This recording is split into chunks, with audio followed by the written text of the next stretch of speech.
नमस्कार, मेरे channel Indian देसी रसोई में आप सबका स्वागत है। आज मैं आपके साथ भटूरे बनाने की रेसिपी शेयर करने वाली हूँ।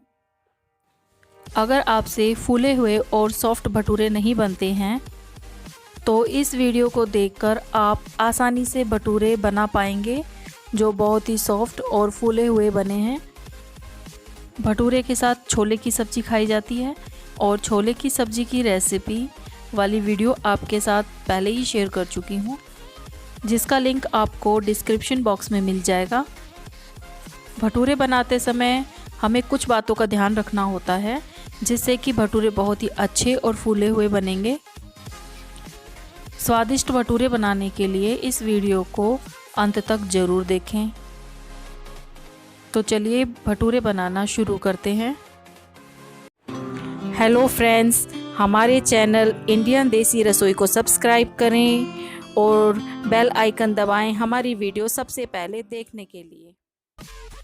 भटूरे बनाने के लिए सबसे पहले मैदा की ज़रूरत होगी, तो 2 कप मैदा ले लिया है और ये मात्रा में 500 ग्राम है। अब हम इसमें 1 छोटी कटोरी सूजी डालेंगे करारेपन के लिए और आधा चम्मच नमक, 1 चम्मच बेकिंग पाउडर और मोयन के लिए यहाँ मैंने घी का यूज़ किया है, तो 2 चम्मच मैं देसी घी डालूँगी। अगर आप चाहें तो ऑयल भी डाल सकते हैं। और अब 1 कटोरी दही डालेंगे, दही बिल्कुल फ्रेश है। और अब मैदा को हाथ से अच्छे से मसलते हुए मिला देंगे। इससे जो भी सामान हमने इसमें डाला है मैदा में वो अच्छे से मिल जाएगा। मैदा को हमने अच्छे से मिक्स कर लिया है और अब हम इसमें थोड़ा थोड़ा पानी डालकर इसको गूँथ लेंगे। और पानी यहाँ हल्का गुनगुना लिया है, थोड़ा थोड़ा पानी डाल के ही गूँथना है क्योंकि मैदा बहुत जल्दी गीली हो जाती है। पानी डालते हुए अच्छे से मिला लिया है और देखिए इस तरह की इसका डो तैयार हो जाता है। अभी लग रहा है कि बहुत गीला है, लेकिन इसमें हमने सूजी भी डाली थी और सूजी पानी को एब्जॉर्ब करती है, तो इसलिए हम इसको ढक के रखेंगे तो ये थोड़ा सा टाइट हो जाएगा। गूँथ लेते हैं तब ऐसा हो जाता है। अब हमने हाथ में थोड़ा सा घी ले लिया है और घी को इसके चारों तरफ फैला दिया है। इससे आटा सूखेगा नहीं। बहुत अच्छा सॉफ्ट आटा गूँथ के तैयार हो चुका है। अब हम इसे एक कपड़े को थोड़ा गीला कर लिया है और उससे हमने इसको कवर कर दिया अच्छे से और इसे हम लगभग आधा घंटा रेस्ट के लिए रख देंगे। आधा घंटा हो गया है। अब आटे को चेक कर लेते हैं। अगर आपको जल्दी भटूरे बनाने हैं और आप आटे को आधा घंटा नहीं रख सकते हैं तो कम से कम आपको 15 मिनट तो इसे ढककर रखना ही होगा और आप फिर भटूरे बना सकते हैं।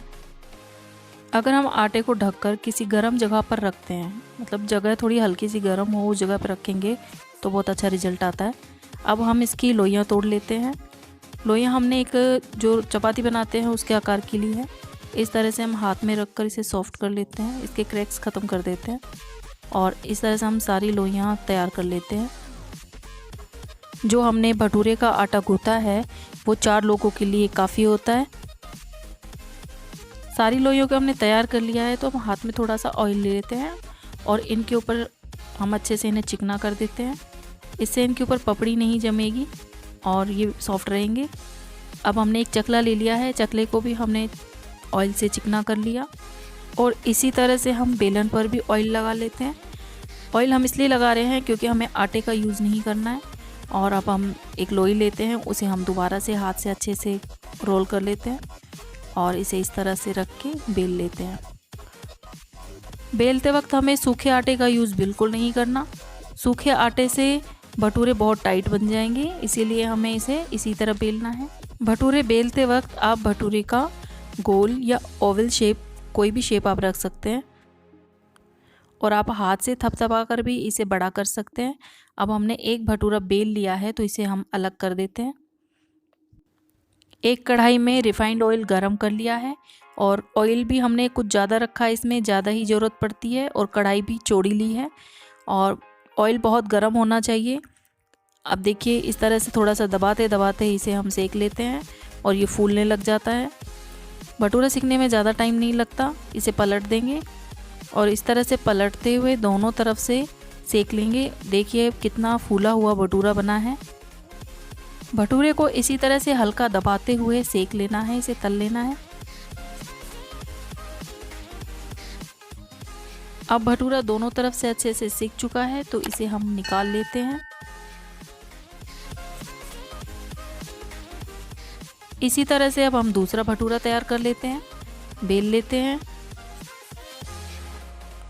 भटूरा बेलते हैं तो काफ़ी बड़ा होने के बाद जब हम उसे उठाते हैं तो वापस उसी शेप में आ जाता है, तो इससे कोई प्रॉब्लम नहीं है। आप हाथ से थपथपा कर भी उसे बड़ा कर सकते हैं।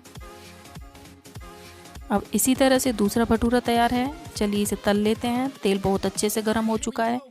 बहुत सेफ्टी से भटूरे को उसमें डालना है और इसी तरह से दबा के इसे सेक लेना है। देखिए कितनी जल्दी फूल गया है। आप पलट लेते हैं, यही प्रोसेस हम पलट कर भी कर लेते हैं। और अब हम इसे निकाल लेते हैं, बिल्कुल समय नहीं लगता। बहुत ही सॉफ्ट और फूले फूले भटूरे बनकर तैयार हैं। भटूरों को गरम गरम ही सर्व किया जाता है और भटूरे बनने में बिल्कुल भी समय नहीं लगा, बहुत ही झटपट बनकर तैयार हो गए हैं। गरम गरम भटूरे गरम गरम छोले की सब्ज़ी के साथ सर्व करें। और छोले की सब्ज़ी कैसे बनाई जाती है उसके लिए हमारा वीडियो देखना ना भूलें। आपको ये रेसिपी कैसी लगी कमेंट करके मुझे ज़रूर बताएं। अगर आप मेरे चैनल पर नए हैं तो मेरे चैनल इंडियन देसी रसोई को सब्सक्राइब करना ना भूलें। ज़्यादा से ज़्यादा शेयर करें, लाइक करें और कमेंट करते रहिए। मेरी वीडियो को एंड तक देखने के लिए आप सबका बहुत बहुत धन्यवाद।